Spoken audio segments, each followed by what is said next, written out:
تعالوا نعمل اكله سريعه قبل ما تنزل الشغل، اكله تعلي الدوبامين والهالوين والادرينالين. ففي 59 ثانيه هخليك تعمل حواوشي التنين. مبدئيا كده سبونسر النهارده براند اسمه لحمه، وهو صديقي بيعمل كل المصنعات. هسيب لك التفاصيل في اول كومنت بس عشان انتوا حبايبي بس. فناس كتير قالت لي ان هو بيعمل ممبار خطير، فطلبنا ممبار وحواوشي. جبت برضو حشو الجبن اللي هيتحط فوق الحواوشي زي الشيدر والبيف بيكون والتركي. والجبنه الرابعه دي يا جماعه لو حد يعرفها يكتب لي في الكومنتات دي اسمها ايه. طبعا هنا الحواوشي جاهز فيه التوابل والبصل وكل حاجه، ولكن انا بحب احط شويه توابل من عندي وابشر بصلايه.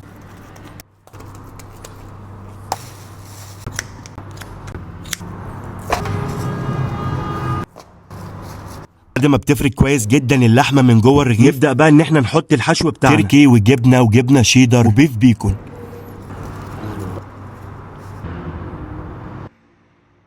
شويه زيت للاسف بس عشان خاطر مش عندي ليا، وانزل في الطاسه. الشباب بقى تعمل الحواوشي على هذا الوضع واحنا نعمل الممبار. الممبار ما شاء الله زي ما انت شايف كده الحشو بتاعه باين ما شاء الله. برده جراب الدوريه من الصعب جدا ان هو يفرقع منك في الزيت. هننزل بالممبار وعايزك تصلي على النبي في الكومنتات. بص بقى ما شاء الله دي نتيجه الحواوشي والممبار قدامكم يا جماعه. والله نفتح مطعم، لاني اكاد من فرط اللذه والجمال واذوبه وكل حاجه. لحمه الحواوشي بصراحه كانت عالميه، فيها طعم كده من حد بتاع حواوشي احنا بنجيب منه وعارفينه كلنا. والممبار ولا كلمه. فهسيب لكم رقم الجزاره دي وهي بتوصل في القاهره والجيزه خلال يومين، يعني حضر تلاجتك من دلوقتي.